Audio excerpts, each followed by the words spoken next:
Good morning बच्चों. What is success? I have just sent you one video of the poem's explanation. I hope you have read it or heard it and you understand.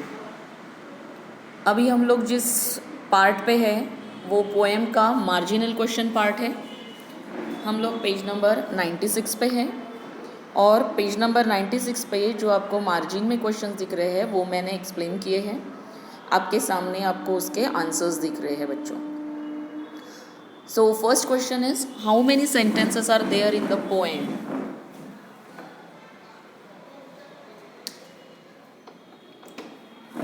कितने sentences है इस poem में?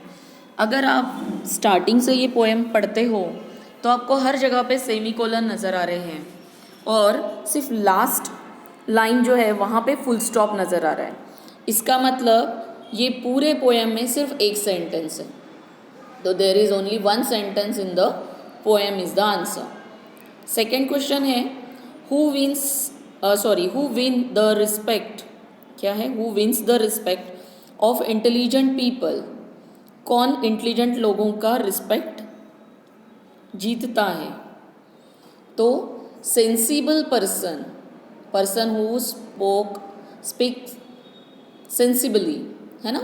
Sensible person wins the respect of intelligent people. Sensible person who की जगह डाला तो बाकी सारा जो सेंटेंस है आपके क्वेश्चन का वो जैसा है वैसा ही दिया हुआ है. नेक्स्ट है उसी तरह से question, who wins the affection of children. तो कौन जीतता है अफेक्शन बच्चों का? Kind and lovable person wins the affection of children. Next question है, who is appreciated by honest critics. Honest critics को कौन अप्रिशिएट करता है? तो a selfish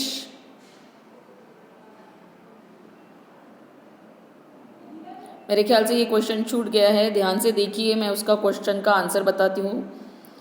who is appreciated by honest critics. तो आंसर है ट्रूथफुल पीपल या truthful person. फिर से देखिए answer, truthful person, TRUTHFUL truthful person is appreciated by honest critics. Honest critics किसको अप्रिशिएट करते हैं? जो सच्चे लोग होते हैं, सच्ची व्यक्ति को वो अप्रिशिएट या पसंद करते हैं. फिर से एक बार मैं बोल देती हूँ, truthful person is appreciated by honest critics, full stop. Next है, what type of friend betrays a friend. और मेरे ख्याल से betrays यानी चीट, ये आपको बताया था मैंने पोएम पढ़ाते वक्त. तो किस तरह के व्यक्ति? a selfish या false friend betrays a friend. a selfish friend और a false friend betrays a friend. वही चीट करता है जो खुद स्वार्थी या फिर झूठा होता है. Last lines, which lines tell you that a parent, a good gardener, a social reformer are all successful people. कौन सी लाइन से पता चलता है कि एक पेरेंट, एक अच्छा गार्डनर, एक सोशल रिफॉर्मर ये सक्सेसफुल होते हैं? तो लाइन सबको लिखनी है बच्चों. The lines are, to leave the world a bit better, whether by a healthy child, a garden patch or a redeemed social condition. तो यहाँ पे आप लोगों को यहाँ जो सेंटेंस क्वेश्चन पूछा है उसके कुछ वर्ड्स नज़र आ रहे हैं, तो वो लाइंस आप लोग वहाँ पे लिख सकते हो. मैंने लाइंस पूरी नहीं दी है, आप लोग खुद पोएम से ढूंढिए. ओके, और आंसर्स समझ कर लिखिए. अब हम लोग आते हैं इंग्लिश वर्कशॉप पे जो पेज नंबर 97 पे है. Tick the correct alternative is the question here. Very easy. The poet says that success is. Success क्या है? To laugh less and work more है, to laugh never at all है, to laugh often and much, और to laugh less and low. तो आपको पता है answer क्या है, पोएम में दिया ही हुआ है. To laugh often and much, see ये आंसर है. मैंने यहाँ पे सिर्फ आंसर्स दिए हैं. आप लोग क्वेश्चन लिखकर आंसर लिखेंगे अपने नोटबुक में। सेकेंड है the poet wants us to, क्या कराना चाहते हैं पोएट हमको? Earn a lot of money, बहुत पैसा कमाना है, अर्न प्रॉफिट्स, अर्न प्रॉपर्टी, कि earn the appreciation of honest critics. So earn the appreciation of honest critics is the answer. Third, the poet wants us to appreciate, हमने किसको appreciate करना चाहिए? Richness, God, beauty, society. तो answer है beauty. Fourth है the poet wants us to leave the world a bit bitter, better, broader की बेयर। So answer is better. Now we are on question number 2. Compare this poem with walk a little slower and fill in the chart. So it's a very easy chart. आप लोगों को first poem walk a little slower याद होगी, तो उस poem को देखकर आपको यहाँ पे येस और नो में ही आंसर देने हैं। स्ट्रक्चर ऑफ द पोएम जो है, यानी पोएम का दोनों पोएम अगर हम लोग कंपेयर करते हैं, what is success and walk a little slower, तो उसका स्ट्रक्चर देखकर आपको बताना है। फर्स्ट है does it have rhyming words, तो वॉक अ लिटिल स्लोअर में राइमिंग वर्ड्स थे क्या? येस। व्हाट इज सक्सेस में नहीं थे, no. Does it have a steady rhythm, एक रिदम था क्या? यानी राइम करते हुए जब वर्ड्स हम लोग बोलते हैं तो हमारी पोएम को पढ़ते वक्त एक रिदम आता है, एक चाल आती है, तो ऐसा था क्या? तो वॉक अ लिटिल स्लोअर में येस। व्हाट इज सक्सेस में no. Are the lines of equal length, क्या लाइन्स जो है पोएम में ली हुई वो इक्वल लेंथ की है? तो वॉक अ लिटिल स्लोअर में थी, इसलिए येस, और व्हाट इज सक्सेस में नहीं थी, तो नो। नेक्स्ट है are there stanzas with equal number of lines, तो जो स्टांजाज थे वो इक्वल नंबर थे क्या उसमें लाइंस के, यानी हर स्टांजा की उतनी लाइन थी क्या? तो फर्स्ट पोएम में थी, लेकिन व्हाट इज सक्सेस में नहीं थी, तो येस और नो आंसर है यहाँ पे। Now the poem what is success is an example of free verse, क्योंकि इसमें राइमिंग वर्ड्स वगैरह नहीं है, तो ये फ्री वर्स का एग्जाम्पल है। अब हम लोग आते हैं नेक्स्ट क्वेश्चन पे। क्वेश्चन नंबर 3 है based on the poet's idea of true success. Think of 4 people in your surroundings, your family, neighbors, friends, teachers, classmates, etc., who have achieved true success. Write in short what makes them successful. So you can write down about one character from family, neighbors, friends, teachers और classmates. At least 4 people का आप लिखिए। मैंने एक आपको example के तौर पे करके दिया है, father. My father is very kind and lovable man. वो क्यों सक्सेसफुल बने इसका हमें बताना है। सो आई एम राइटिंग हियर कि my father is very kind and lovable man. He works honestly in his life. He always speaks truth. He always speaks truth. He always helps needy students by teaching them free of cost. He never thinks bad for other people. He thinks that man has given this body to work, so work hard. So in this way he is living, and that's why he is a successful person. In the same way you can write about your neighbor, teacher, your friend or your classmate. Okay? I hope this will help you a lot to write down your own answers. Next है very easy. List all the 2 infinitive verb forms used in the poem. तो infinitives ढूंढनी है।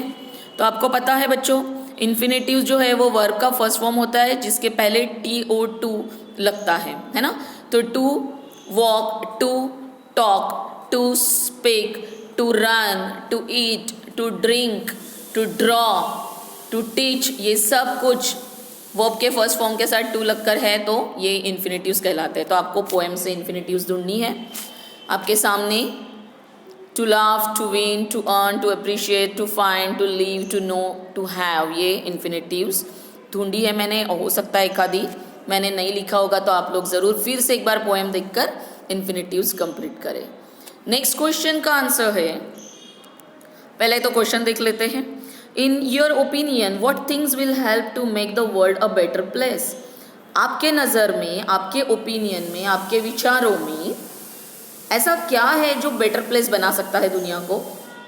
Discuss with your friends and write down at least 3 of the things उसमें से कोई भी 3 चीज़ें आपको लिखनी है। डिस्कस तो हमें करना नहीं है, अभी हमें सोचना है खुद ही, क्योंकि सोशल डिस्टेंसिंग का पालन करते वक्त डिस्कशन नहीं हो सकता। तो ये 3 चीज़ें हमें लिखनी है जो दुनिया को बेटर प्लेस बनाती है। Some human qualities are needed to make the world a better place. कुछ ह्यूमन क्वालिटीज़ ज़रूरी है जो वर्ल्ड को बेटर प्लेस बनाती है या बना सकती है। If people have loving attitude, respect for others and equality for everyone in their heart. ये 3 चीज़ें मैंने यहाँ पे दी है। If people have loving attitude, अगर उनका एटीट्यूड जो है, व्यवहार जो है वो लविंग है, उनके दिल में रिस्पेक्ट है सबके लिए, एंड इक्वालिटी फॉर एवरीवन, और सभी के दिल में समान, एक कोई कम है कोई ज़्यादा है इस तरह से वो नहीं सोचते, सब समान है ये सोचते हैं। In their heart they will become good human beings, and if everyone possesses this qualities our world will become a better place. तो वो अच्छे ह्यूमन बींग्स बनेंगे, और अगर ये क्वालिटीज़ सभी में होगी दुनिया के, तो वो सभी दुनिया को बेटर प्लेस बनाने लगेंगे। Question number 6, think of different types of people who have to face great difficulties. Great difficulties face करने वाले, बहुत ज़्यादा डिफिकल्टीज फेस करने वाले लोग होते हैं। You have to think about them, right what you can do to help at least one of them. उनमें से किसी एक को लेकर आप क्या हेल्प कर सकते हो वो आप दे सकते हो। So the answer is there are many people around us who face many difficulties in life.